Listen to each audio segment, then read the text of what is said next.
mga kwento ni Kuya Chris. Kung bago ka pa lang dito sa aking channel, baka pwede mong pindutin yung follow o subscribe button para updated ka sa mga susunod kong upload. Maraming salamat at simulan na natin ang kwento. Magandang araw sa iyo at sa lahat ng iyong mga tagapakinig. Itago mo na lang po ako sa pangalang Jeremiah Abelardo.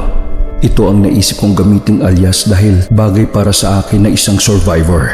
Ilang dekada na rin ang matuling lumipas. Ngunit hanggang sa kasalukuyan ay hindi pa rin ako makapaniwalang nakatakas ako mula sa kamay ng mga aswang. Hindi lang isa kung hindi buong pamilya ng aswang ang nakabiyag sa akin at sa kaibigan kong si Lorelai. 70 taong gulang na ako ngayon at nangyari ang hindi ko malilimutang karanasang yon nung ako ay nasa edad 20 pa lamang. 1973, Mindoro. Nabulabog ang tahimik naming pamumuhay dahil sa isang balitang kumakalat noon sa aming lugar. Di umano ay may nakapasok na pamilya ng aswang sa baryo namin at doon sa tagong parte ng kabundukan naninirahan. Habang ang lahat ay binabalot ng pangamba, taliwas naman ang nararamdaman ng aking kababatang si Lorelai. Palibhasa ay mahilig sa adventure, imbis na matakot ay na-excite pa si Lorelai o kung tawagin ko ay Eli nung mabalitaan ng tungkol sa mag-anak na mga aswang. Bata pa lamang kami ay madalas nang magkwento ang mga magulang namin tungkol sa mga nilalang na kinatatakutan ng mga tao, kahit noong bago pa man masakop ang bansa natin ng mga dayuhan. Kwento ng aming mga ninuno, lolo at lola at pati na rin ang mga magulang ko na nagpapatunay na totoo nga ang mga aswang. Sa paglalarawan pa lamang nila sa nasabing nilalang ay talaga namang kikilabutan na ang sino mang makikinig. Kaya masasabi kong mapalad kami noon dahil hindi naging pugad ng aswang ang lugar namin kagaya ng isang islang bantog ang mga aswang noon. Capiz, Iloilo, Antique, Romblon at iba pa. Naalala ko pa na tuwing magkukwentuhan noon tungkol sa mga nilalang na yon ay palagi akong binabangungot at nilalagnat pagkatapos. Samahan mo ko umakit ng bundok, Jer. Hahantingin natin yung sinasabi nilang pamilya raw ng mga aswang na nagtatago roon. Puno ng pagkasabik na wika sa akin ni Lorelai. Isang hapon habang nakaupo kami sa dalampasigan. Paborito kasi naming tumambay doon upang abangan ang paglubog ni Haring Araw. Kapag nga naalala ko ang mga sandaling gaya noon ngayon, ay hindi ko maiwasang makadama ng panghihinayang. Hindi pa kasi uso noon sa lugar namin ang kamera. Napakaganda sanang kunan ng larawan ang tinatawag nila ngayong golden hour. Ganun pa man, wala man kaming litrato ng mahalagang pangyayari at lugar ng aming kabataan. Mananatili namang buhay ang mga magagandang alaalang yon sa aming isipan habang kami ay nabubuhay. Ano ka ba, Eli? Delikado mga naiisip mo. Isa pa, tsak na hindi naman tayo papayagan magtungo ron, no? Lalong-lalo ka na. Ikaw talaga, oh. Kababae mong tao, eh. Kung ano-ano mga kalokohan niyang tumatakbo dyan sa isip mo. Sa halip na mainis, tinuwanan lang ako ni Lorelai. Palibhasa ay sanay siya sa akin kaya baliwala na sa kanya ang mga paninermong ko. Hindi tayo papayagan kung magpapaalam tayo, Jer. Dating gawin siyempre, tatakas tayo. Ako naman ang natawa sa sinabi niya. Yun kasi ang madalas naming gawin, lalo na't kapag walang pasok sa eskwela. Habi na ng mga nanay namin na kutuhan kami tuwing tanghali pagkatapos kumain ng tanghalian. Sa sandaling marinig namin ang mga boses ng aming mga kalaro na dumaraan sa likod bahay papunta sa dagat, ay kanya-kanya kaming puslit ni Lorelai. Usapan na naming magkaibigan yon.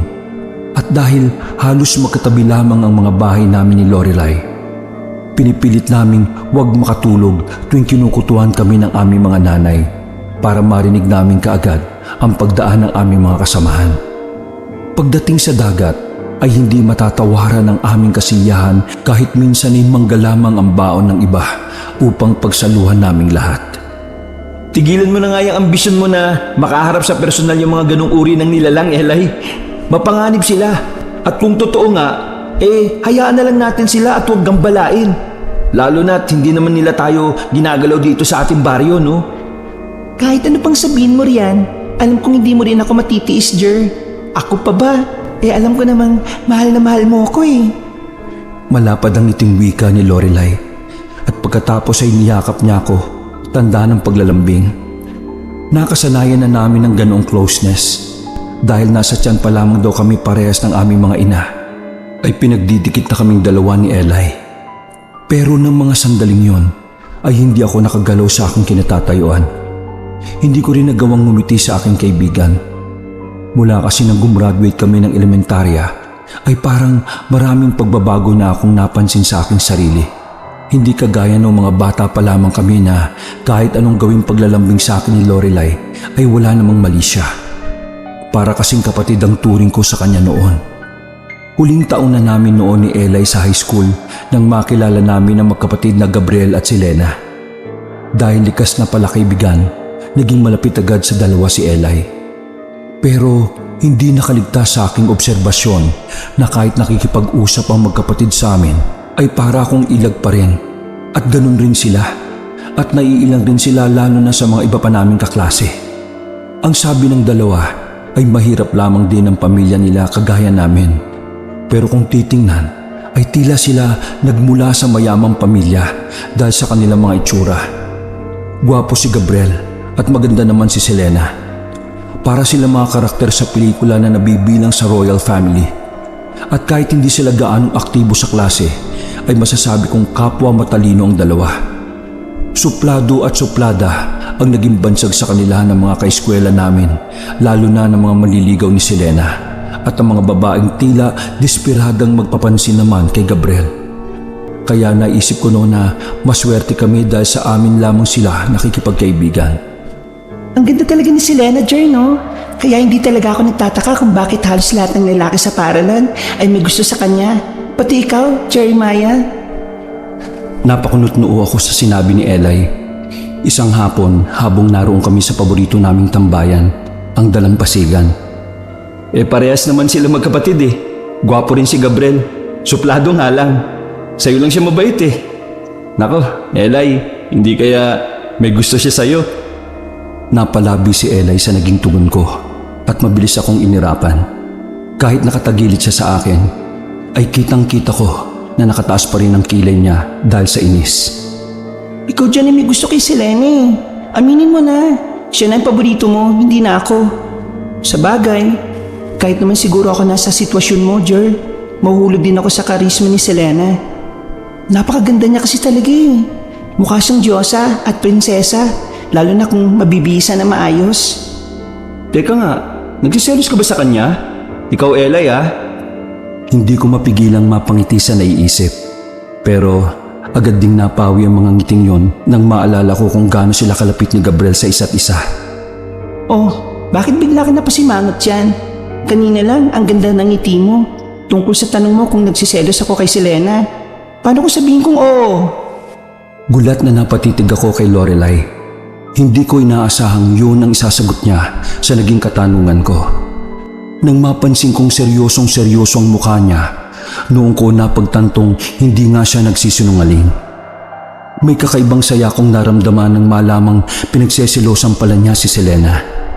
Katulad ng nararamdaman ko sa tuwing makikita ko silang masayang magkausap ni Gabriel. Pero hindi ako kasing tapang ni Lorelai. Hindi ko nagawang aminin sa kanya ang tunay kong nadarama. Kaya iniba ko na lang ang usapan. May iba nga pala ako, Eli. Nabanggit sa akin ni Lena na iniimbitahan mo raw sila magkapatid sa kaarawan mo. Sa susunod na linggo na yon, no? Di ba? Nagliwanag bigla ang mukha niya pagkarinig sa aking sinabi. Kasunod noon ay ang pagguhit naman ng matamis ng ngiti sa kanyang labi. Mabuti pinaalala mo sa akin yan, Jer. Sa susunod na linggo na nga pala ang birthday ko. Wala pa akong isusuot eh. Gusto kong maging magandang-maganda sa araw na yon. Lalo at espesyal na bisita ko sina Gabriel at Lena. Base sa kakaibang kislap sa mga mata ni Eli, nakumpirma kong may espesyal na pagtingin nga siya para sa kapatid ng kaibigan namin si Selena. At mula rin ang araw na pinakahihintay ni Lorelai, ay masayang-masaya siya at sabik na sabik habang hinihintay ang mga bisita. Kaunti lamang ang imbitado sa kaarawan ng aking kababata. Ilang guro, kaklase, at malalapit na mga kamag-anak. Nagkatay ng baboy, kambing at manok ang tatay niyang si Mang Leroy. Pinagandaan talaga ng mga magulang ni Eli ang espesyal na araw na yon. Palibhasa ay unika iya nila si Eli. Sa mga probinsya naman, hindi kailangang mayaman ka o may kaya sa buhay para makapaganda tuwing may okasyon. Basta may mga alagang hayop at masipag ay kayang-kayang mangumbida kapag may mahalagang araw sa buhay, gaya ng birthday, graduation, kasalan at iba pa. Mahusay din ang kinuwang tagaluto ni Mang Leroy, kaya naman puring-puri ng mga bisita, lalo na ng mga guro namin ni Eli, ang halos lahat ng lutong putahing nakahain sa mesa. Lutang na lutang naman ang kagandahan ng may kaarawan sa suot nitong bestidang pahiram daw ng kanyang ninang. Yun din daw ang isinuot ng kinakapatid niya nang magdiwang ito ng 18 kaarawan. Palibhasa isang beses lamang daw nagamit, kaya mukha pang bago ang bestida. Mula nang magsidatingan ng mga bisita ay hindi na nawala ang ngiti sa mga labi ni Lorelai. Sa totoo lang ay munti ko nang siyang hindi makilala dahil sa kakaibang ayos ng buhok niya at sa inilagay ng nanay niyang si Aling Lorna na kulerete sa kanyang mukha. Napangiti ako nang maalala ang mga sinabi niya noong nakaraan. Natupad na ang pangarap mong maging pinakamaganda sa araw na ito, Eli. Muntik na kitang hindi makilala kanina. Siya nga pala, maligayang kaarawan sa paborito kong kalaro, kababata, kaklase at kaibigan. Malapad ang ngiting inabot niya ang regalo ko para sa kanya. Hindi ko na sinabi kay Eli na pinagandaan ko rin ang kaarawan niya para naman masurpresa siya. Pasensya ka na kung yan lang ang nakayanan kong ibigay sa iyo, Eli. Hayaan mo, kapag nakapagtapos tayo ng kolehiyo, mabibilan na rin kita ng mamahalin at mas magandang regalo. Pero matagal pa nga lang yun bago matupad. Kailangan muna natin magtrabaho pagka-graduate ng high school at makapag-ipon para makapag-enroll tayo sa kolehiyo. Ang dami mo naman kagad sinabi, Jer. Ano ka ba? Kahit ano pa ito, basta galing sa'yo, siguradong magugustuhan at iingatan ko. Sapat na ang mga katagang yon na galing kay Eli upang maglaho ang mga agam-agam sa puso ko. Pero hindi naging lubos ang kaligayahan ni Lorelai ng araw na yon dahil hindi sumipot ang magkapatid na sina Gabriel at si Lena, ang mga espesyal na bisitang inaasahan niya. Pinilit ko na lamang na aliwin siya sa pamamagitan ng pagkanta habang nakaupo kami sa damuhan sa kanilang bakuran. Nagpaalam ako sa mga magulang ni Eli na doon ako matutulog at agad naman silang pumayag. Matapos iligpit ang mga kalat sa kusina at sa salas, ay nagpaalam na sa amin sina Mang Leroy at Aling Lorna na mauuna ng matulog. Sige po, ako na pong bahala rito sa anak ninyo. Magpahinga na po kayo. At alam kong pagod na pagod kayo at puyat dahil sa pag-aasikaso sa birthday ni Eli. Maya-maya po papasok na rin kami. Pagbaling kong muli kay Lorelai, ay seryoso siyang nakatingala sa kalawakan habang titig na titig sa pulang buwan. Nilapitan ko siya at tinabihan sa damuhan. Jer, hindi ba sabi nila lumalabas daw ang mga aswang tuwing kabilugan ng buwan? Ibig sabihin, pababa ngayon dito sa baryo yung mag-anak na aswang na nakatira sa bundok? Ayan ka na naman Diyan sa mga aswang-aswang mong nalalaman. Kung sakali mang totoo yung balita, hindi naman siguro sila mamimerwisyo ng mga taga rito. Dahil sa oras na gumawa sila ng hindi maganda, tsak na kukuyugin sila ng mga tao dito sa ating baryo. Tara na nga sa loob at na makapagpahinga ka na rin. Sa tingin mo, bakit kaya hindi nakapunta sina Gabriel at si Lena? Akmang sasagot pa lamang ako kay Lorelai nang sabay kaming magulat sa biglang pagdilim ng paligid. Tila ba may kung anong bagay na tumakip sa buwan. Nang tumingala ako, ay labis akong nanggilalas. Pagkakita sa isang malaki at itim na bagay na tila may mga pakpak. Parang lumilipad yun patungo sa aming direksyon. Pero bago pa man kami tuluyang naabot ng nilalang na yon, ay mabilis ko ring nahatak papasok ng bahay ang nahintatakotang si Lorelai. Pagkatapos ay dali-dali kong ikinandado ang kanilang tarangkahan. Naalimpungatan ng mag-asawang Mang Leroy at Aling Lorna dahil sa nalika naming ingay ni Lorelai.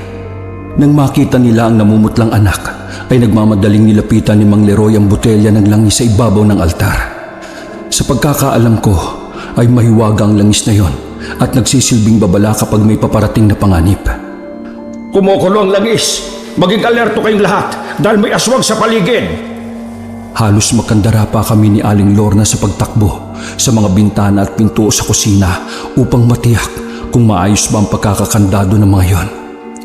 Hindi tumigil sa pagtahol ng malakas sa mga aso sa labas na lalong dumagdag sa tensyon. Sa buong buhay ko ay unang beses pa lamang akong nalagay sa ganoong sitwasyon. Mukhang totoo nga yata talaga ang mga aswang at makakakita na kami ng ganoong klase ng nilalang ni Eli sa unang pagkakataon. Mabutit nakapasok kayo kagad dito sa loob ng bahay. Kung nagkataon na nadagit kayo o sino man sa inyong dalawa ni Lorelai ay mahihirapan na akong habulin ng aswang na yon. Pasalamat nga po ako talaga dahil napansin ko kagad na parang natakpan ng buwan. Pagtingala ko po nakita ko kagad yung parang malaking ibon.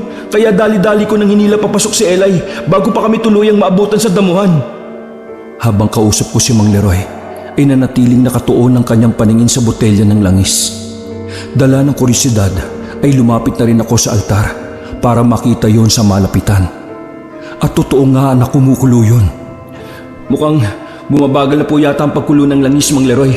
Ano pong ibig sabihin yan? Papalayo na ang aswang dito sa atin. Pero hindi pa tuluyang umaalis at lumalabas sa ating baryo.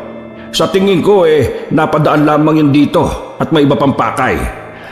Teka, may buntis ba tayong kapitbahay?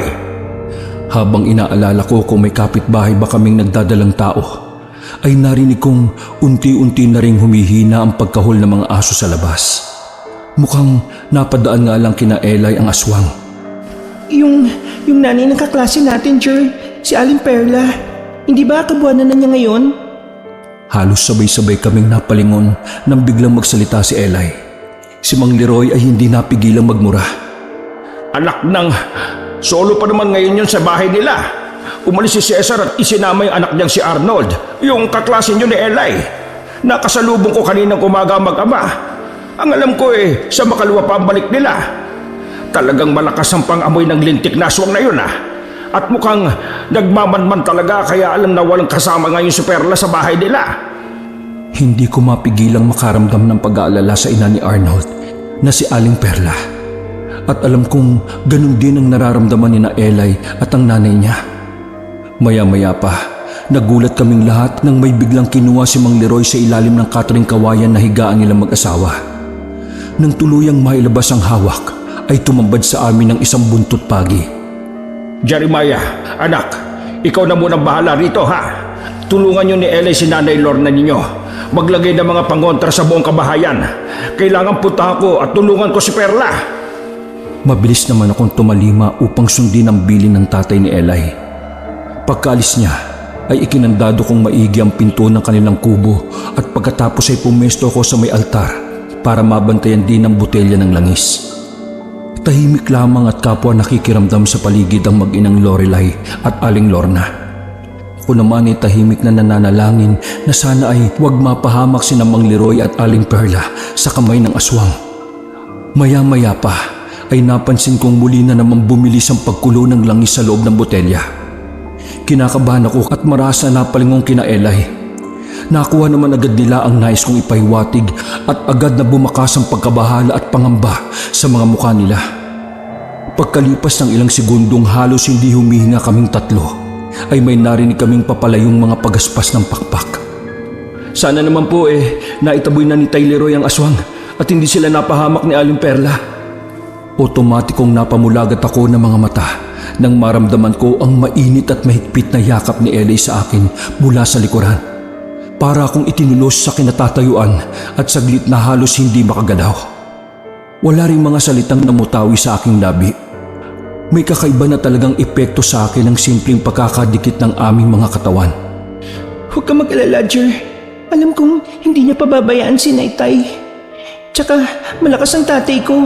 Hindi yun kayang sindakin kahit pa ng mga aswang. Hindi pa rin ako nakasagot kay Eli. Lalo kasi akong natameme nang masumigpit ang pagkakayakap niya sa akin. Isinubsob niya pa ang mukha sa mga bato ko. Ramdam na ramdam ko rin ang paglapat ng mga dibdib niyang nagsisimula pa lamang sumibol sa aking balat sa kabila ng mga damit naming suot. Hindi talaga ako komportable sa pwesto naming yun ni Eli. Pero hindi ko naman siya magawang sawayin. Bukod kasi sa natitiyak kong sasama ang kanyang loob, ay pihadong mag-uusisa rin siya kung bakit tila napapaso na ako sa mga yakap niya. Samantalang dati pa naman namin ginagawa yon mula pa pagkabata. Laking pasalamat ko nang biglang tumahol muli ang mga aso sa labas. Napabitaw kasi sa akin si Lorelai. Sinulyapan ko ang botelya at nang makitang hindi na yung kumukulo, kaya nakahinga na ako ng maluwag.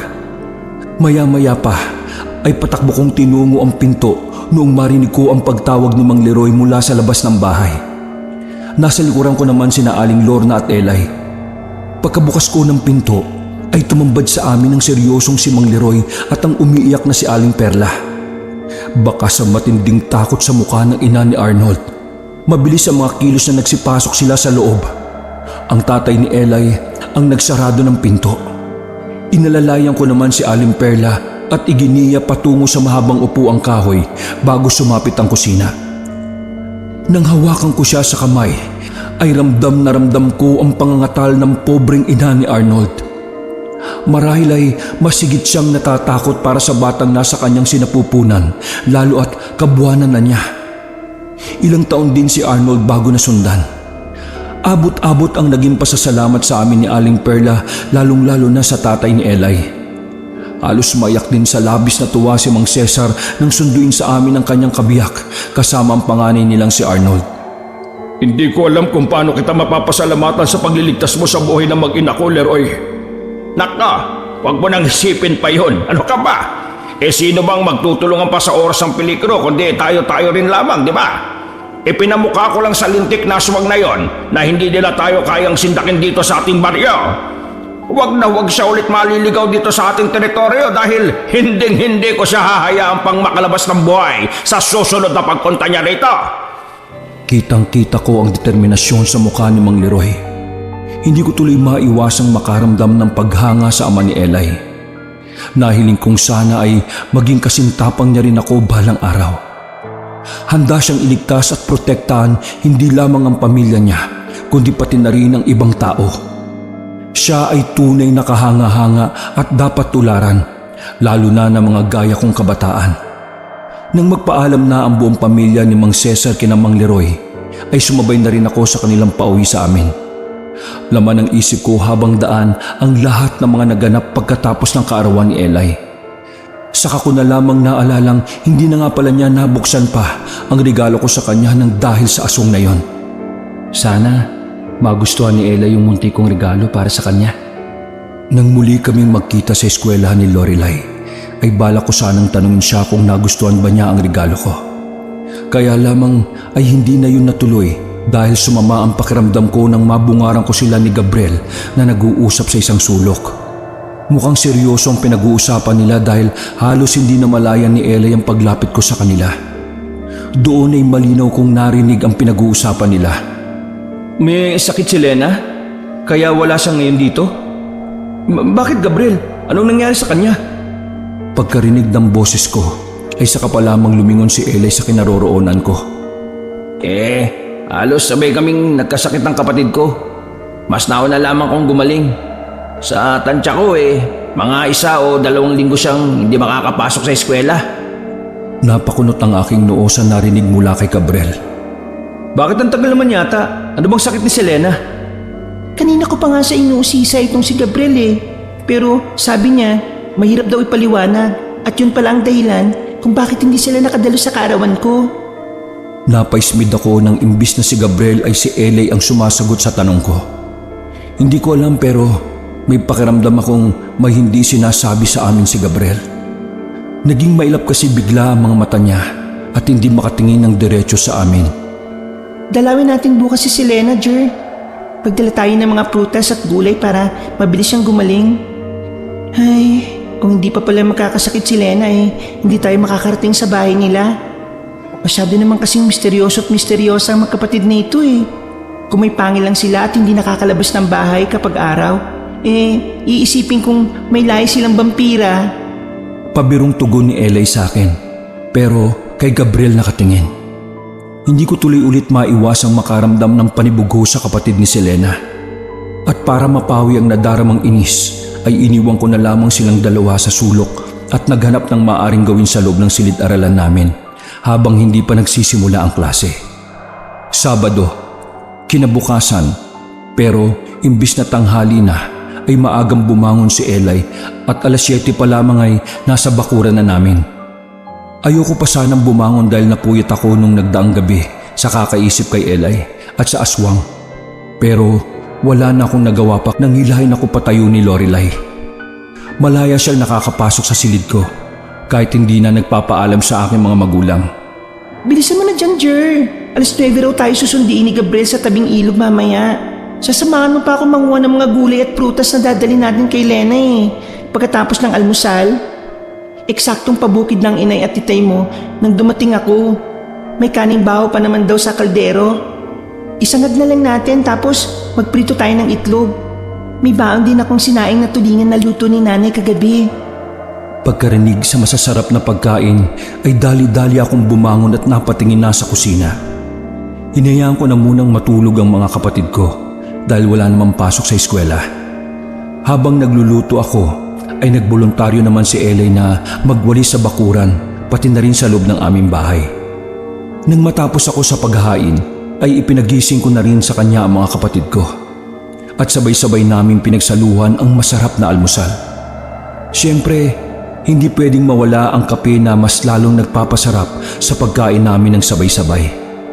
Napuno ng tawanan ang munti naming kusina dahil sa mga bagong kwentong ibinida ni Eli sa aking mga kapatid. Hindi ko na lamang sinabi sa kanya ang naiisip ko ng mga sandaling yon na isa kaming masayang pamilya.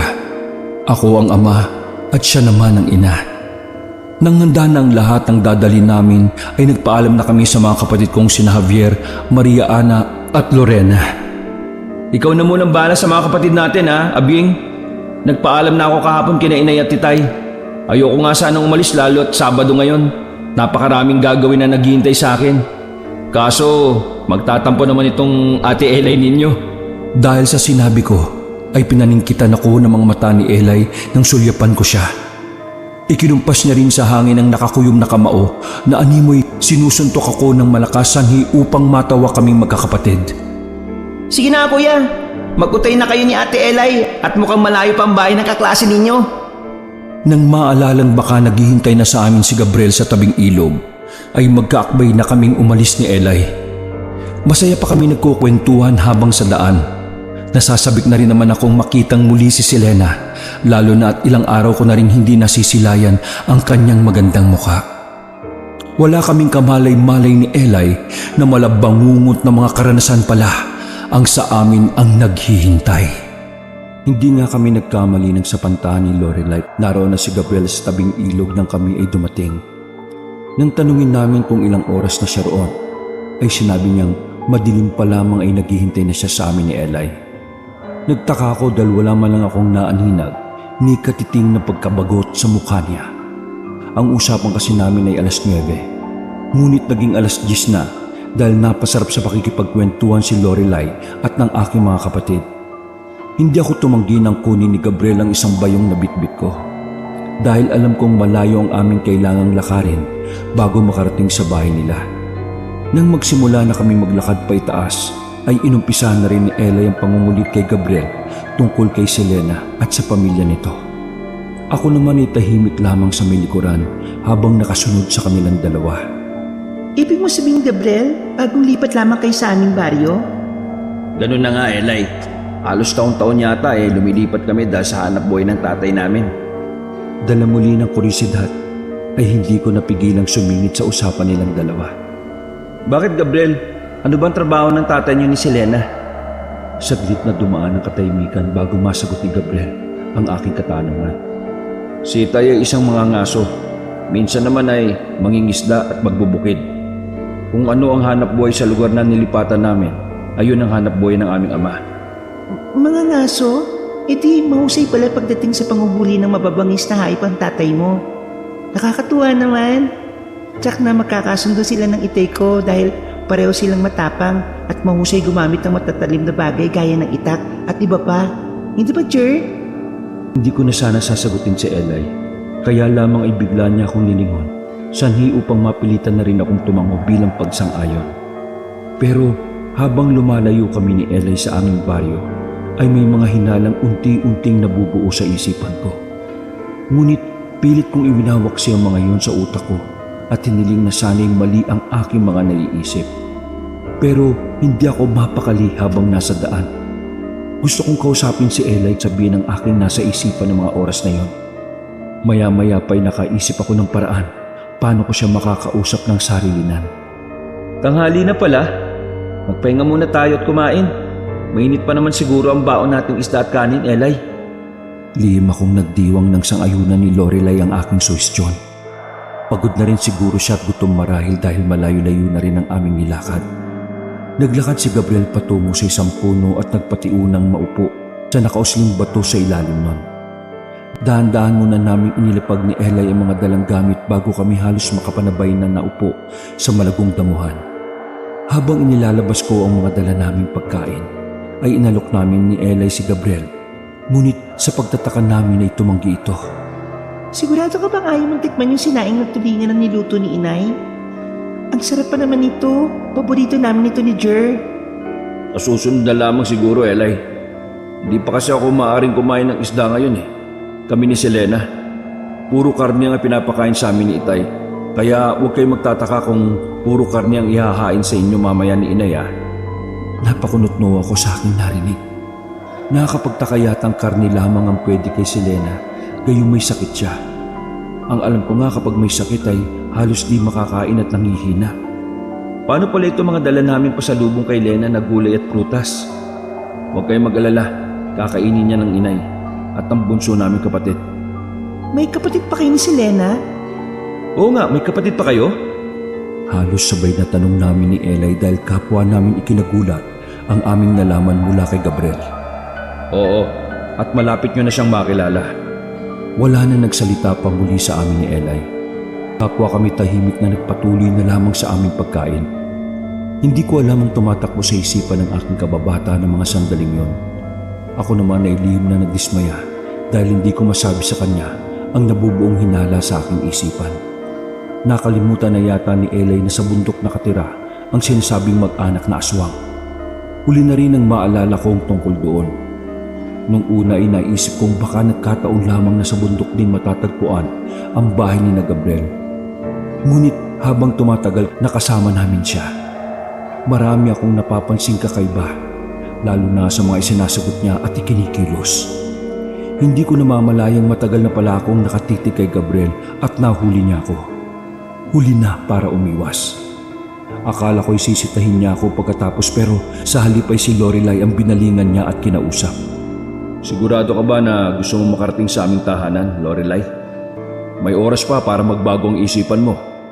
Kitang-kita kong saglit na naguluhan si Eli dahil sa tanong ni Gabriel. Lalo pa at seryosong-seryoso ito. Mas lalo tuloy akong napaisip at naghinala. Anong ibig mo sabihin, Gabriel? Narito na tayo, oh. Malapit na nga sa bahay ninyo eh. Hindi pa ba kami uurong? Baka kasi hindi ko kayo kagad maihatid pabalik ng baryo ninyo eh. Tsak na hahanapin kayo ng mga magulang ninyo, lalong-lalo ka na. Kung ang inaalala mo ay si Selena, ako na ang bahala magpaliwanag sa kanya mamaya. Ako na rin ang magdadala ng mga pasulubong ninyong prutas at gulay. Nagpalipat-lipat sa amin ni Gabriel ang tingin ni Eli. May mali nga talaga. Si Gabriel na mismo ang pumipigil na tumuloy kami sa kanila. Kailangan makumbinsi ko si Eli na umuwi na lamang at hintayin na lang ang araw na muling makapasok sa eskwelahan si Selena. Ngunit nabigo ako dahil mas pinili pa rin ni Lorelai na tumuloy sa pagbisita kay Selena.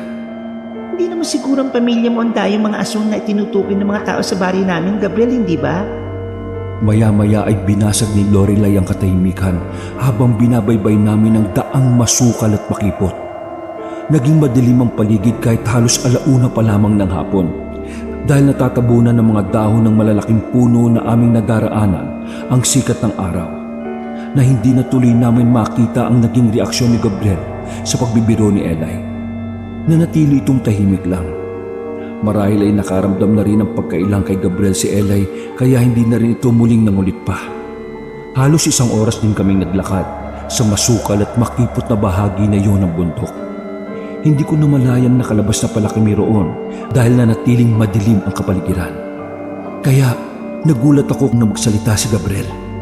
Akala ko hindi tayo abuti ng takip silim sa daan. Mag-ingat kayo at maging alerto dahil sa ganitong oras maraming mababangis na hayop ang gumagala rito sa kabundukan. Magsasalita pa sana ako nang biglang may marinig kaming pagaspas ng mga pakpak na tila papalapit sa aming kinaroroonan. Pamilyar ang tunog na yon. Parang kagaya nung naengkwentro ni Mang Leroy noong kaarawan ni Eli. Nasugatan niya raw yun gamit ang dala niyang buntot paki. Naabutan niya ang aswang na sinisira ang dingding ng bandang likuran ng kubo ni na Aling Perla at dahil abala roon ng aswang, hindi nito namalayan ng paglapit niya. Maswerte pa rin nga raw ang aswang ayon kay Mang Leroy dahil di niya ito napuruhan at nagawa pang makalipad palayo. Napaigpit ang kapit ko sa dalakong bayong at inihanda naman ni Gabriel ang sarili. Nakatitiyak akong alam din niya na may papalapit na aswang sa amin, kaya napatigil siya sa pagakbang. Maging si Eli ay naramdaman na rin ang namumuong tensyon sa paligid. Nagulat si Gabriel nang agawin ko ang dala niyang bayong na naglalaman ng mga pasalubong naming gulay kay Selena. Alam kong ako ang dapat na magprotekta kay Eli. Pero mas kabisado mong pasikot-sikot sa lugar na ito, Gabriel. Kaya ipinagkakatiwala ko na sa iyong kaibigan ko. Hindi ko na narinig pang sumagot si Gabriel dahil biglang may tumama sa akin na matigas na bagay na ikinatumba ko. Narinig ko pang sumigaw ng malakas si Eli habang tinatawag ang pangalan ko bago tuluyang nagdilim ang buong paligid. Nang magising ako, ay agad kong nasa po ang sumasakit na ulo. Pilit kong binalikan sa isip ang mga nangyari hanggang sa wakas ay maalala ko ang huling tagpo sa gubat kasama ni na Gabriel at Lorelai. Binalot ng hindi maipaliwanag na kaba ang aking dibdib nang maalalang yung aswang. Sana naman ay naprotektahan ni Gabriel si Eli dahil kung may masamang nangyari sa kababata ko ay hindi ko mapapatawad ang aking sarili. Madilim sa lugar na kinaroroonan ko at wala akong kaide-ideya kung nasaan ako. Pero pilit ko pa rin tumayo at humakbang habang nangangapa sa dilim. Pero laking gulat ko at muntik na namang akong matumba nang may marinig akong mga yabag na papalapit sa akin. Mabuti na lamang at maaga pa akong nasalo ng kung sino mang nilalang nakasama ko sa lugar na yon. Kung ako sa'yo, huwag ka na muna magpumilit na tumayo at pumilos, Jeremiah. Lalo kong nagulat nang mapagtantong alam ng kasama ko ang aking pangalan. Ha? Paano mo nalaman ang pangalan ko? Hindi pa man kayo nakakarating dito sa lugar namin, ay kilala ko na kayo ng kaibigan mong si Lorelai. Alam kong nag-aalala ka ng labis sa kanya. Nasa mabuti siyang kalagayan at nagkita na silang nakaklase niyong si Selena. Nang muling magsalita ang kasama ko na isa palang babae, ay napansin kong parang kaboses niya si Selena. Mas patinis nga lang ang boses niya at higit na mahiwaga. Nasaan nga pala tayo at sino ka? Imbis sagutin ako, ay umagikik muna ang babae na tila ba tuwang-tuwa sa aking kalagayan. Nararamdaman ko matinding takot na bumabalot sa buong mong pagkatao. Pero umpisa pa lamang ito ng totoong bangungot na mararanasan ninyo ng kaibigan mo. Hindi ko alam kung bakit biglang binundol ng kakaibang kaba ang dibdib ko pagkarinig ng sinabi ng babae. Pakiramdam ko ay isa yung babala. Binibigyan kayo ni Gabriel ng pagkakataong bumalik na lamang doon sa baryo ninyo. Pero matigas ang ulo ng kaibigan mo. Bagay nga sa kanya ang pangalan niya, Lorelai. Gaano man kaganda at kahali-halina, siya ang magdadala sa iyo o sa sino mang lalaki na mauugnay sa kanya sa tiyak na kapahamakan. Ano bang ibig mo sabihin? Sino ka ba talaga? Makikilala mo rin ako sa oras na dalhin na kita sa tahanan ni na Selena. At oo nga pala, utang mo sa akin ang buhay mo dahil iniligtas kita mula sa aswang na muntikan na makadakit sa inyo noon ni Lorelai. Dapat kayo magpasalamat sa akin dahil wala nang salot na mamimirwisyo sa inyong baryo. Tinapos ko na kagabi ang buhay ng aswang na yon na nagmula pa sa malayong isla at dito dumayo para maghasik ng lagim. Halos hindi maproseso ng utak ko ang sunod-sunod na revelasyon ng babaeng kasama ko. Nalaman ko rin mula sa kanya na habang wala akong malay ay nakikipaglaban siya roon sa aswang na umatake sa amin sa gubat. Nang mapatay raw niya yon, ay dinala niya muna ako sa kuweba malapit sa gubat kung saan ko huling nakasama sina Eli. Naitanong ko tuloy sa aking sarili kung nag-aalala rin ba sa akin ang kababata ko. O baka tuluyan niya na akong nakalimutan lalo na't kasama naman niya si Gabriel. Naputol ang aking pagmumuni-muni nang muling magsalita ang kasama kong babae.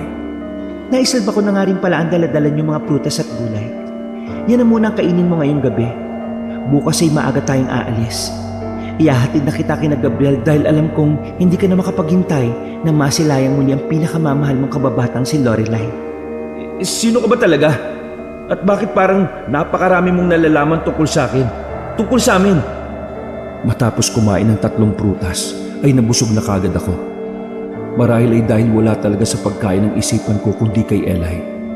Sana nga ay totoo ang sinasabi ng kasama kong babae na tila nagtatago sa dilim, na nasa maayos na kalagayan ng kababata ko, kasama ang pamilya ni na Gabriel at Selena.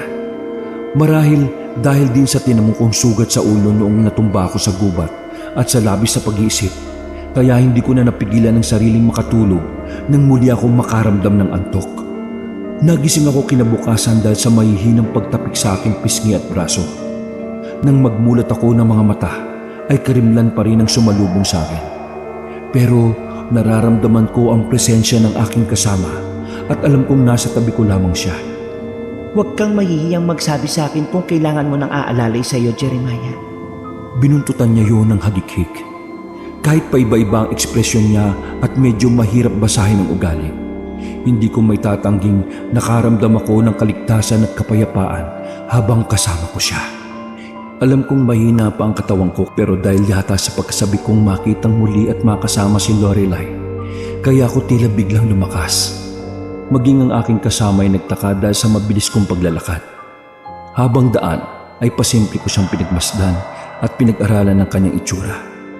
Kaya lamang ay nakasuot siya ng pulos itim na bestida at mayroon pang balabal na itim din ang kulay. Hindi ko tuloy masilip ang kanyang mukha. Pero kung ang figura niya ang pagbabasihan, ay halos kasing katawan lamang niya sina Eli at Selena. Kung boses naman ang pagbabasihan ay mukhang mas bata siya ng ilang taon sa dalawa. Dahil abala ang isip ko habang naglalakad kami, ay hindi ko na halos namalaya ng oras. Maging ang mga lugar na dinadaanan namin ay hindi ko na rin napapansin. Halos mapatalon ako sa tuwa nang may matanaw akong kubo sa di kalayuan. Malakas ang aking pakiramdam na yun na ang bahay ni na Selena. Kulang na lamang ay hilahin ko ang aking mga paa upang makarating kami agad doon. Hindi na kasi ako makapaghintay na makita si Eli at matiyak kung totoo nga na nasa maayos siyang kalagayan. Nang sa wakas ay nasa tapat na kami ng kubo ni na Selena, ay nagtaka ako dahil tuloy-tuloy na pumasok doon ang kasama kong babae. Marahil ay kakilala siya o di kaya ay kamag-anak ng pamilyang nakatira doon. Nang maramdaman niyang tila ako itinulo sa aking kinatatayuan, ay dahan-dahan siyang lumingon sa akin. At kahit mga ilang hakbang din ang pagitan naming dalawa, napansin ko kagad na nagtataglay siya ng napakagandang mga mata. Hindi ko lang mawari kung kulay itim ba, kayumanggi o abo ang mga yon. Lalo at tumalikod din siya kaagad at nagpatuloy na sa paglalakad patungo sa pinto ng kubo. Ilang saglit pa akong nanatiling tila tuod sa labas ng bakod na yari sa kawayan. Bago pa tuluyang marating ng babae ang pinto ng kubo, ay biglang iniluwaroon ng isang matangkad at makisig na lalaki na kamukhang kamukha ni Gabriel. Oh, saan ka na naman ba nagliwaliw, Neresa? Nakailang balik na ang kuya Gabriel mo sa gubat pero hindi ka raw mahanap. Nariyan lamang ako sa tabi-tabi, Itay. Siya nga pala, meron akong kasamang bisita. Pero bago matapos ang babaeng tinawag ng Neresa ng lalaki sa may pinto, na sigurado kong tatayo ni na Gabriel at Selena, ay biglang nagsalita ang huli na noon ay nasa may pinto na rin pala. Jeremiah! Lumarawan sa magandang mukha niya ang matinding saya at patakbong lumapit sa aking kinaroroonan. Tahimik na nakamasid lamang sa amin si Neresa at ang kanyang ama. Muling isinigaw ni Selena ang pangalan ko habang paulit-ulit na nagpapasalamat dahil ligtas akong nakarating sa tahanan nila. Teka, akala ko ba may sakit ka, Lena? Mabuti ka na ba? Ibig sabihin papasok ka na ulit sa eskwela? Biglang nagbago ang timpla ng mukha niya na labis kong ipinagtaka. Mag-uusisa pa sana ako kung bakit pero biglang lumitaw sa may pinto si na Gabriel at Eli. Hindi ko na napigilan ang sarili ko. Hindi ko na rin alintana kung nabitiwan ko ang mga dala kong bayong dahil patakbo kong tinungo ang pinto ng kubo kung saan naroon si Eli at sinugod ko siya ng yakap. Hindi na rin kami nahiya kina Gabriel, Selena, Nereza at ang tatay nila. Dahil halos mag-iyakan na kami ng kababata ko habang mahigpit na yakap ang isa't isa. Salamat sa Diyos at ligtas ka, Jer. Sobra ako nag-alala sa'yo. Pinalikan ka ni Gabriel sa gubat matapos niya akong ihatid dito. Pero wala ka na raw doon. Ako rin, Elay. Nakahinga na ako ng maluwag sa wakas. Ngayong nakita ulit kita. Hindi ako nagkamaling ipagkatiwala ka kay Gabriel. At mapalad din ako gaya mo dahil may nagligtas din sa buhay ko. Si Nereza. Inilibot ko ang paningin ko sa paligid pero wala na roon si Nereza. Noon ko lang naalala ang tungkol sa nabanggit sa amin ni Gabriel habang pakit kami ng bundok na mayroon pa raw silang kapatid ni Selena. Si Nereza pala ang tinutukoy niya, ang tagapagligtas ko. Noon ko lamang napagtantong hindi ko pa pala siya napapasalamatan. Naalimpungatan ako dahil sa mga sitsit na aking nauulinigan. Kabisado ko na halos ang bahay na yon, pati na rin ang halos lahat ng nakatira roon. Alam kong pinaglalaruan pa naman ako ni Nereza. Nagtagi sa mga bagang ko pagkaalala sa bunsong kapatid ni na Selena. Pero nang mapatingin ako sa katabi kong si Elay, ay biglang lumambot ang aking ekspresyon. Bigla ring nagsalimbayan sa aking isipan ang mga alaala ng nakaraan. Nagkamali kami ng akalang nailtes kami ni na Gabriel at ni Reza mula sa aswang na palaging umaatake noon sa aming baryo. Wala kaming kaalam-alam na nahulog na pala kami sa kanilang bitag. Dahil sila pala ay mga aswang din. Ang pamilya nga ni na Selena ang tinutukoy ng mga kababaryo namin na mag-anak na aswang na nasa bundok naninirahan. Bagamat nagkaroon na ako noon ng hinala, ay nawala lahat ang aking mga pagdududa at agam-agam nang iligtas kami na magkapatid sa gubat.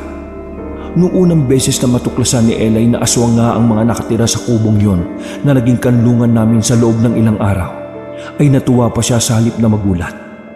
Ngunit nang malaman niyang hindi na kami makakaalis pa sa lugar na yon, ay labis siyang nagsisisi kung bakit hindi niya pinakinggan noon si Gabriel. Nagtangka kaming tumakas ilang beses pero palagi rin nila kaming nahuhuli.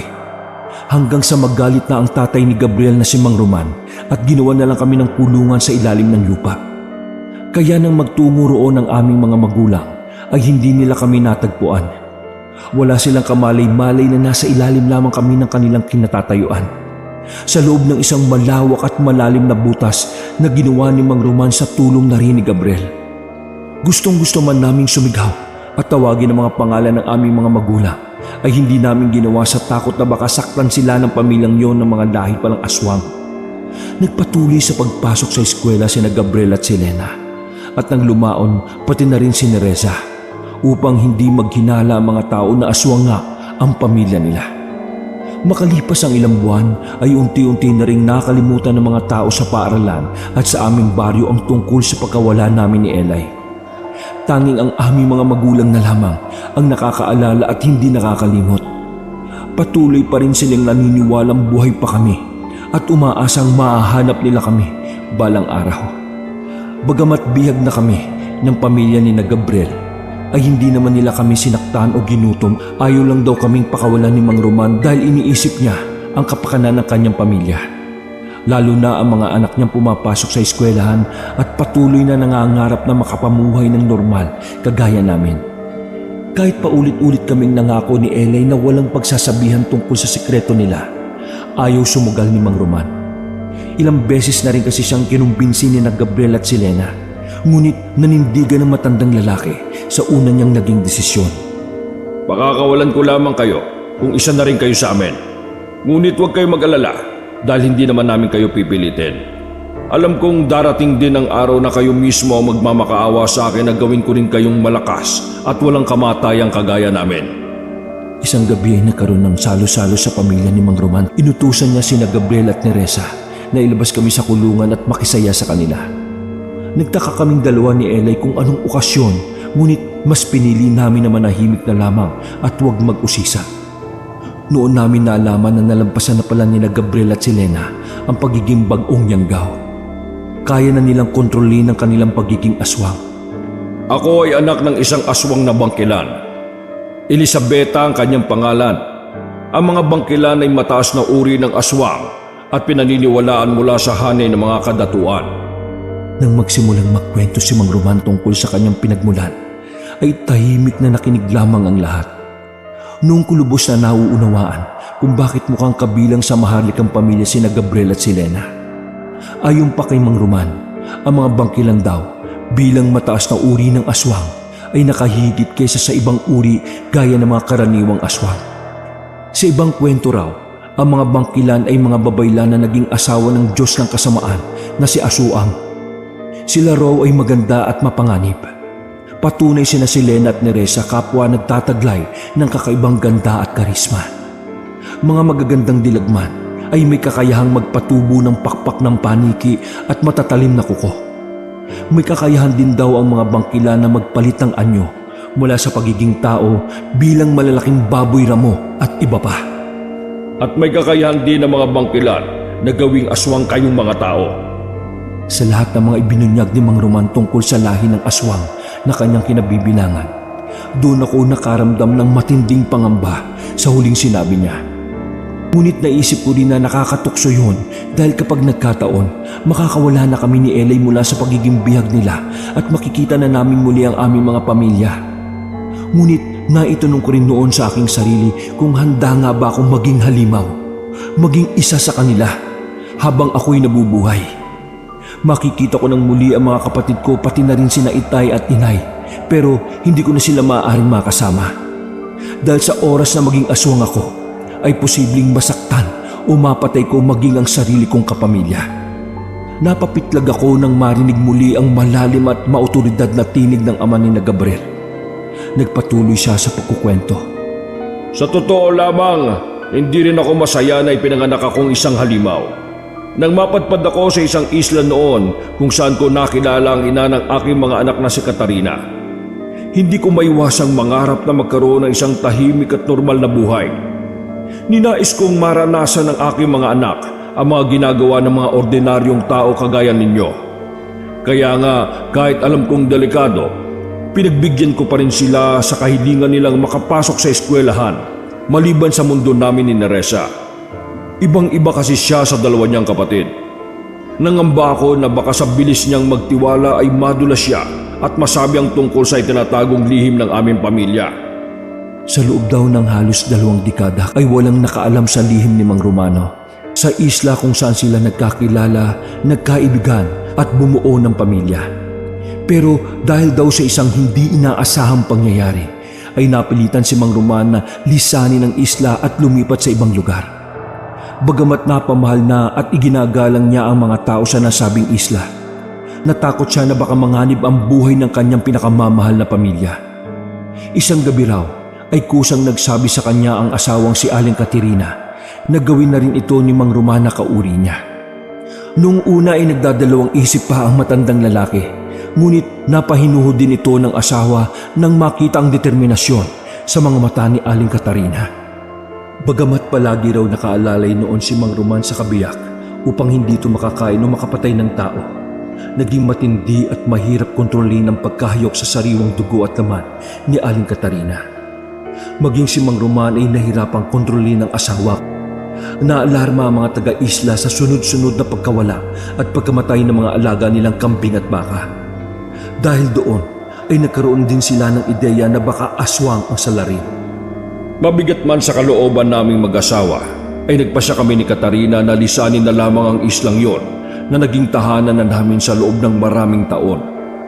Palipat-lipat kami ng lugar hanggang sa mapadpad kami dito sa bundok, malapit sa baryo ninyo.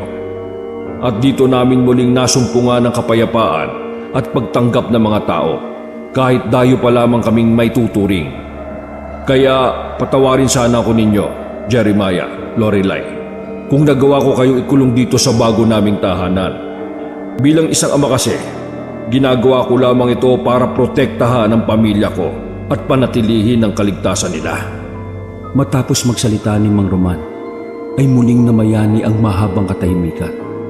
Matapos magsalita ni Mang Roman ay muling namayani ang mahabang katahimikan ng kapwa kami hindi tumugon ni Elay. Bagamat naiintindihan ko ang kanyang dahilan, ay hindi pa rin tama na gawin niya kaming bihag, lalo pa at malinis ang intensyon namin. Kaya kami nagpunta sa bahay nila. At yun ay dahil kay Selena. Nang huling makausap ko si Lena, ay inamin niya sa akin na tutol siya sa ginawa ng ama. Ngunit hindi naman niya pwedeng kontrahin ang mga desisyon ni Mang Roman. Ang kanilang ina na si Aling Katarina ay batas din ng turing sa mga pasya ng asawa. Sina Gabriel at Nereza ay hindi ko mabasa kung ano ang mga nasa isip nila. Nagpasya si Nereza na basagin ang katahimikan kapag adaka.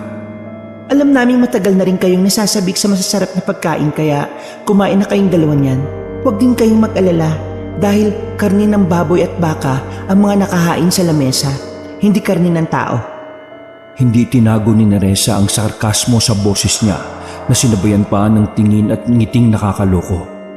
Kung hindi ko lang alam na aswang ang pamilya nila, ay baka nahulog na rin ako sa mga kapilyahan niya at intensyonal na pang-aakit.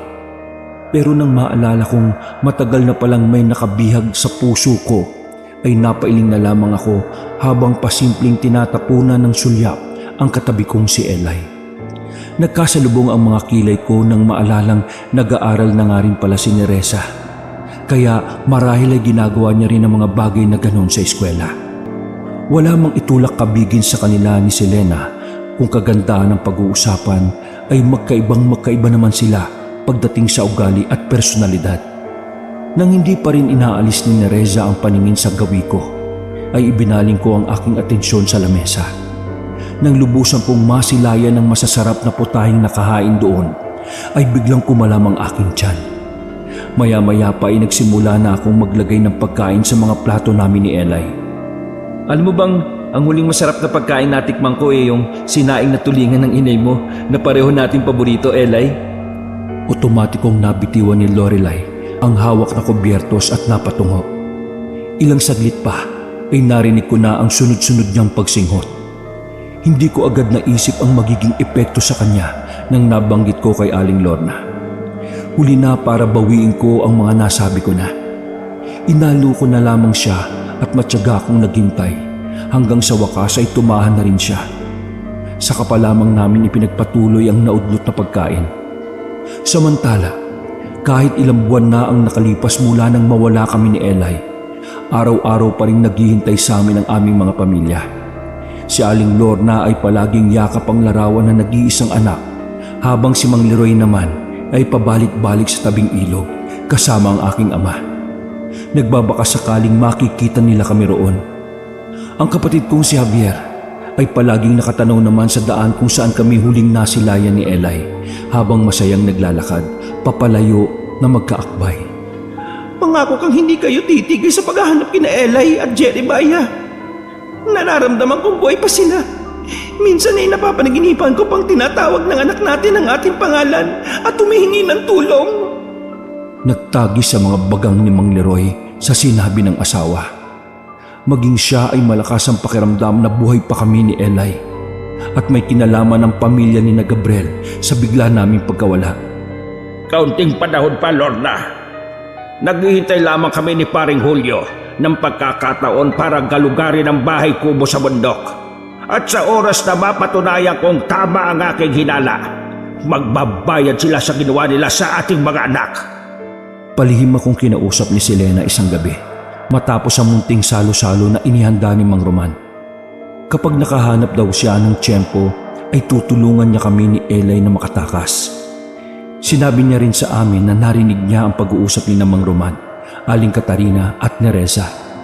Balak daw ng mga yun na gawin kaming kauri nila sa susunod na kabilugan ng buwan. Nagbago na si Naitay. Hindi siya kagaya ng dati. Unti-unti na siyang nagiging masama. Balak niya mag-ipon ng mga gagawing bihag sa pamamagitan ninyo ni Eli upang lumakas ang kampo namin at hindi basta malilipol sakaling malaman ng mga tao ang aming sikreto. Baka sa magandang mukha ni Selena ang labis na kalungkutan. Bagay nga sa kanya ang pangalang Selena dahil ang karikitan niya ay maihahalin tulad sa buwan. Ang mga mata niya ay may kakaibang ningning ngunit maraming itinatagong hiwaga. Siya ang nagsilbing liwanag namin ni Eli. Aliwas man kay Selena ang kahulugan ng pangalan ng bunso nilang si Nereza na sumisimbolo naman sa kadiliman ay kakaiba rin naman ang dating ng taglay nitong ganda. Nang sumapit na ang araw ng pagtatapos ni Gabriel at si Lena sa high school, ay walang pagsidla ng nadaramang tuwa ng buong pamilya, lalong-lalo na sina Mang Roman at Aling Katarina. Naging abala ang mag-asawa sa paghahanda ng mga pagkain at kung ano-ano pa. Sinamantala naman ni Selena ang mga sandaling yon upang patakasin kami ni Eli. Nakiramdam lamang muna kami sa paligid at naghintay ng halos 1 oras makalipas umalis ng buong mag-anak upang bumaba sa baryo. Purong may nakuhang karangalan sa eskwela ang 3 magkakapatid at ayaw palampasin ng magkabiyak na Aling Katarina at Mang Roman ang pambihirang pagkakataon gaya nun. Nalaman pa namin mula kay Selena na umarkila pa ng isusuot para sa espesyal na araw na yon ang mag-asawa. Hindi ko maiwasang makaramdam ng lungkot dahil dapat ay kasama kami ni Eli sa mga matatapos ng taong yun. Ang nadarama kong kalungkutan ay napalitan ng galit at paghihimagsik para kay Mang Roman. Napakaraming nawala sa amin dahil sa kanyang kagagawan. Kaya tapos na ang maliligayang araw niya sa oras na matakasan namin ang pagiging bihag. Halika na, Eli. Sigurado akong malayo na sila at walang naiwang maaaring balikan dito sa bahay. Isa lamang daw ang pwedeng daanan pababa ng bundok, pauwi sa baryo natin. Kaya kailangan magmadali tayo. Nangihina man dahil halos nawalan na ng pag-asa, ay pinilit makalakad ni Eli. Matyaga ko naman siyang inalalayan. Madilim pa ang buong paligid kaya halos mga pa kaming dalawa sa dilim. Kinakabahan pa rin ako pero hindi ganun katindi. Panatag kasi ang loob ko na hindi nila kami mahuhuli sa pagkakataong yon. Dahil mabagal nga ang pagkilos ni Eli, halos tanghali na nang marating namin ang kagubatan kung saan kami nagkahiwalay noon ng landas. Naghalo na rin ang mga luha namin, pawis na sanhi ng nadaramang pagod at kasiyahan. Sa wakas ay makikita at makakapiling na namin muli ang aming mga pamilya. Dahil nakatuon doon ang atensyon ko at sa pag-aalalay kay Eli, hindi ko na namalayang may nilalang pala na nakasunod sa amin. Nang maya-maya ay may biglang humarang na malaking baboy ramo sa aming daraanan ay kapwa kami natumba ni Eli sa damuhan dahil sa pagkagulat. Pagkagulat na napalitan ng matinding pangamba nang mapansin kong kumikilos ang hayop pasugod sa aming dalawa. Nang mga sandaling yung ay nahiga pa rin kami ni Eli sa damuhan kaya wala na kaming ibang pagpipilian pa kundi hintayin na lamang na daluhungin kami ng baboy ramo. Naipikit ko na lamang ang mga mata ko habang si Eli ay halos hindi humihinga habang nakahiga sa damuhan. Mabilis akong napamulagat nang marin kong tila may malakas na puwersang bumuhat sa hayop at malakas yung inihagis palayo. Napaungol yon dahil sa sakit ng pagkakahagis sa lupa. Nang igala kong paningin sa paligid ay wala akong nakitang ibang tao roon bukod sa amin ni Eli. Hanggang sa tila narinig ko sa isip ang boses ni Selena na nagsasabing magpatuloy na kami sa pagtakas at siya na ang bahala roon sa baboy ramo. Kaagad na tumalima naman ako at inalalayang makatayo si Eli. Tahimik lamang siya mula pa nang umalis kami sa bahay ni Mang Roman. Malaki ang ipinagbago ng kababata ko mula noong naging bihag kami ng mag-anak na aswang. Naging tahimik na siya at blanko palagi ang ekspresyon ng mukha. Kaya laking gulat ko nang bigla siyang magsalita. Huwag mo na akong intindihin, Jer. Pabigat lamang ako sa iyo. Kung pipilitin mong isama ako sa pagtakas, ay mahuhuli lang ulit tayo kagaya nun. Hayaan mo na lamang akong maiwan dito. Basta sabihin mo kina inay at titay na mahal ko sila. Pati na rin ang mga magulang mo at mga kapatid. Parang pamilya ko na rin sila. Lalong-lalo ka na, Jeremiah. Halos pabulong lamang ang pagkakabigkas ni Eli sa mga huling kataga. Nanibago ako sa paraan ng pagbanggit niya sa buo kong pangalan. Nasanay kasi ako na tinatawag niya lamang ako sa palayaw. Hindi kita iiwan at pababayaan, Eli. Magkasama tayong umalis kaya sabay din tayong uuwi. Patawaran mo ako, Jer. Kung hindi ko sana pinairal noon ang katigasan ng ulo ko, hindi sana tayo mapapahamak at inabot ng ganito. Shh! Ano ka ba? Minsan ay hindi kita sinisi sa mga nangyari, Eli. Masaya pa rin ako kasi matagal tayong nagkasama. Kaya pwede ba tumahan ka na riyan at malayo pa ang lalakarin natin? Masuyong pinunasan ko ang mga luha sa pisngi ni Eli. Pagkatapos ay hindi ko na napigilan ng sariling dampian siya ng halik doon. Hindi pa ako nakontento at dinampian ko na rin siya ng masuyong halik sa labi.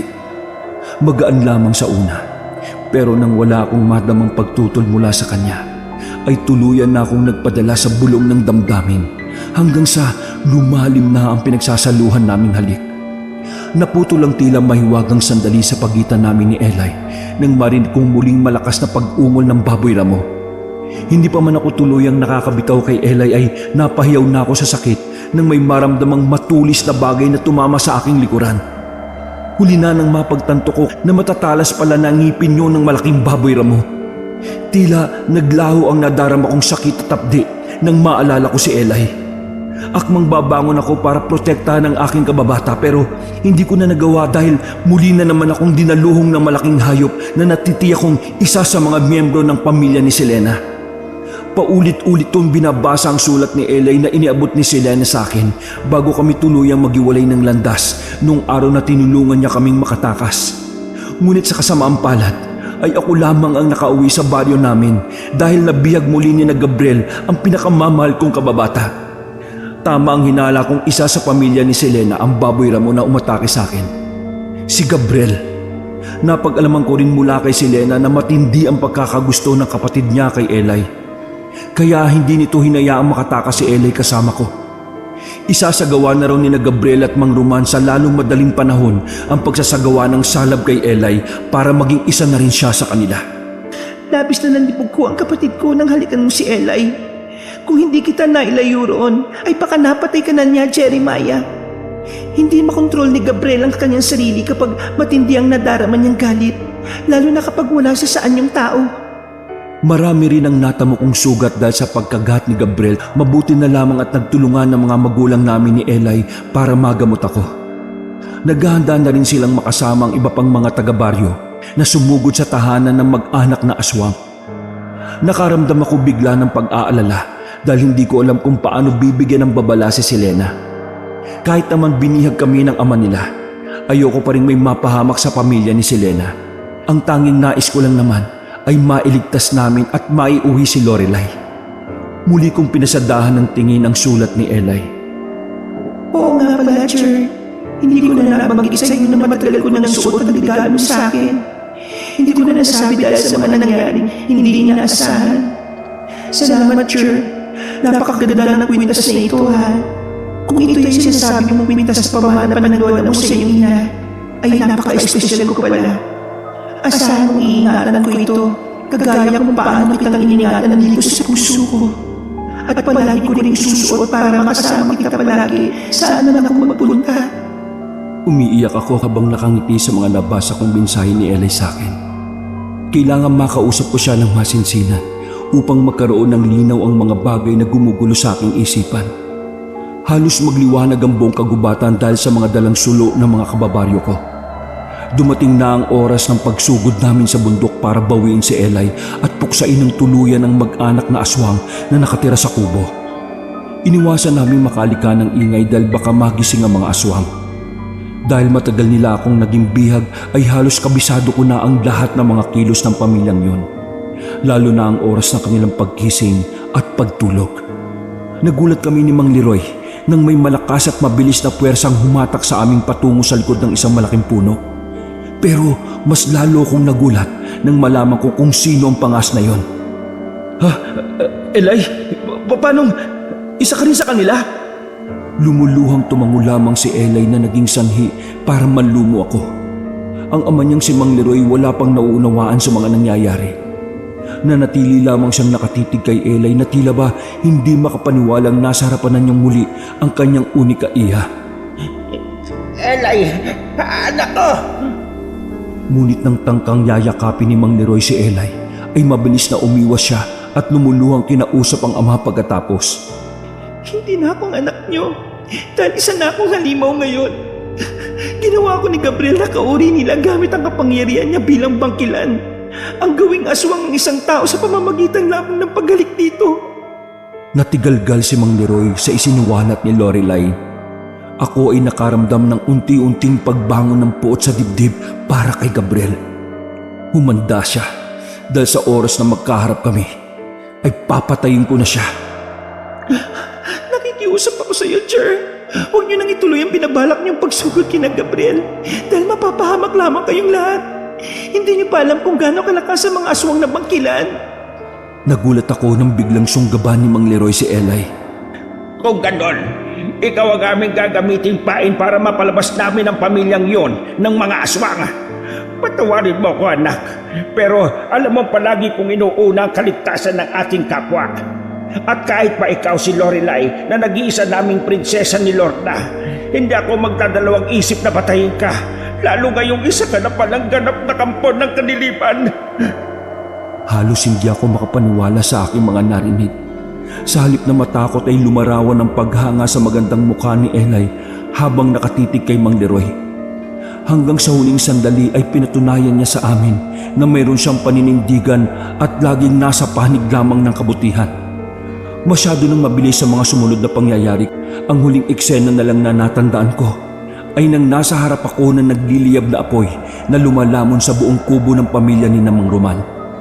At kasama ng mag-anak na aswang na natupok ang pinakamamahal kong kababatang si Eli.